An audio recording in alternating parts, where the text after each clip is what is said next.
These things, they all terrified me. I felt terrified doing it. But once I did it, I felt amazing because I took that leap of faith.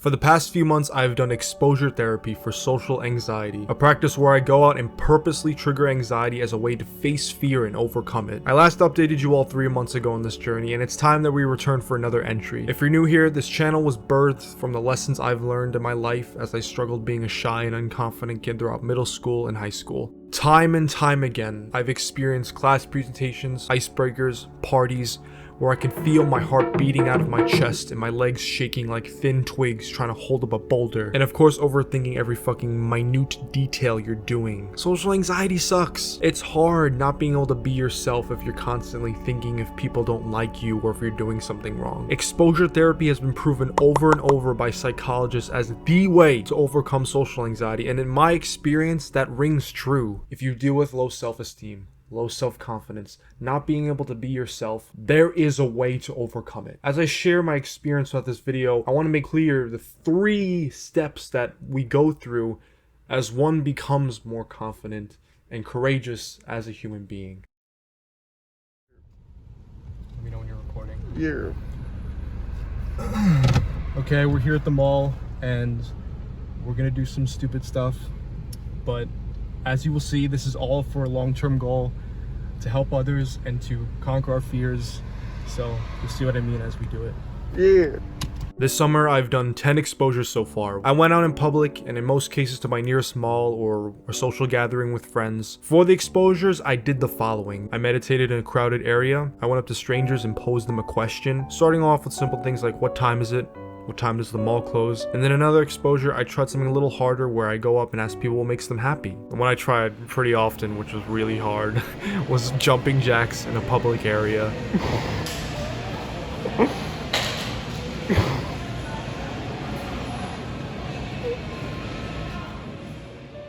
Just in general, sometimes I just have no goal and just set the intention to have random conversations with people that I meet wherever I'm doing the exposure at. The instances where I went up to people and asked them what makes them happy and the meditation in public are very important exercises that I will talk more about later. This brings us to the first step in overcoming fear of socializing: vulnerability. Specifically, exposure therapy implies that you are putting your sword and shield down and allowing yourself to be hit by the enemy. In this metaphor, the shield and sword are your defense mechanisms that prevent you from facing fear. And when I say defense mechanisms, I mean behavior that manifests in the form of no eye contact, slouching posture, speaking with only your friends instead of trying to talk to new people, and sticking to safe conversation topics instead of having meaningful conversation that you actually give a shit about.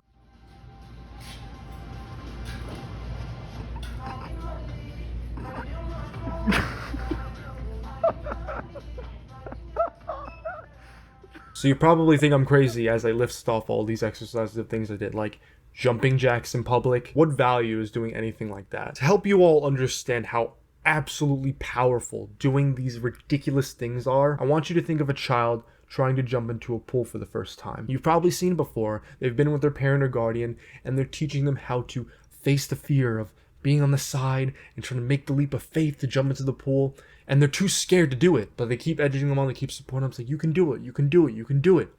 And then they take the leap of faith and they jump. And from there, they're able to do it more easily the next time. Then they're in their teenage years and adult years, and jumping into a pool comes second nature. It's not anything to be scared about. You know how to swim, you know how to do it. Now think about it. Is that any different than the things I've just described to you now? When I go out and have conversations with people, or I decide to do something absolutely ridiculous, I'm doing something that scares me. These things, they all terrified me. I felt terrified doing it. But once I did it, I felt amazing because I took that leap of faith. And then the next time I tried having a conversation with someone, or I tried doing the same thing again, it was a little bit easier because I taught myself that I could do it, that it was safe, that I wasn't in danger. There was nothing to be scared about. Like the meditation in public, which I mentioned before. When I was sitting there and everyone was passing me by, I was just sitting there looking like a weirdo, meditating in public. I felt the anxiety in my chest. I felt the physiological symptoms as I was shaking. And as I felt that, I sat with it.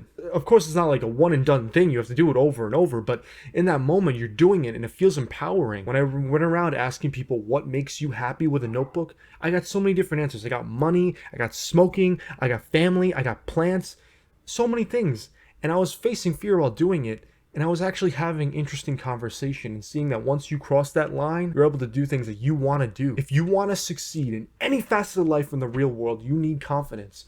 It doesn't matter what productivity system you have, what habits you set in place. If you don't believe and have that courageousness, you're not going to get anywhere. It didn't matter if someone made fun of me, if someone was mean to me, or if I had good conversation with someone, if someone had a positive response to me.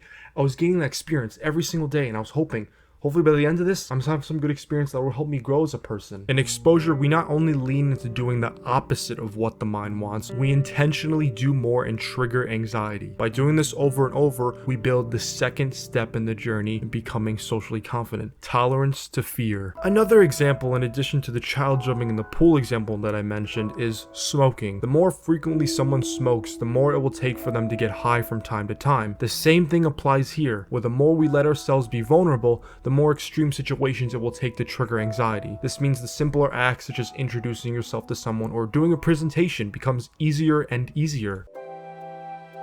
As I've done this over and over throughout the summer, I've actually noticed nuanced changes in my behavior. Namely, I find it easier to speak to strangers and meet new people. I find it easier to be honest about how I'm feeling with others, which is the first step in vulnerability. I feel a lot bolder in conversation as well, just being myself, which has been a result of another consequence in less of a mask being put up in general, which brings us to the third step: effortless authenticity. What you are witnessing right now is the result of effortless authenticity. When I started making YouTube videos, I was fucking terrified to do it.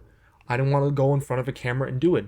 And as a result, you see the result of that. I mentioned this in the Areas of Life to Master video. I wasn't looking at the camera. I was touching my face a lot because those are the defense mechanisms. I was scared, there was fear, I was guarding myself from fear. Now, as you teach yourself to be with fear and sit with it courageously, you don't go to those defense mechanisms anymore. When the defense mechanisms or armor come down, you're able to be authentic. You're able to be yourself. I mentioned in previous videos about life purpose, and that comes from the values and the things you care about in life. When you decide what those things are and you combine that with facing fear, you stand as a beacon of inspiration, of confidence and love, and then that right there destroys people pleasing. If you know what it's like to not be confident, you often resort to people pleasing and trying to make others happy as a sacrifice to yourself. But we all know that people pleasing is not the way to go about things in life at all. If you're interested in trying exposure therapy, I highly recommend joining the Discord server and leaving a like and subscribing to join the community, as we can all influence each other to try to take more action in overcoming the challenges that we face in life, whether it's meditation, social skills, business, and whatnot. I hope this all helped you and inspired you. With great power and great responsibility, always, Joe.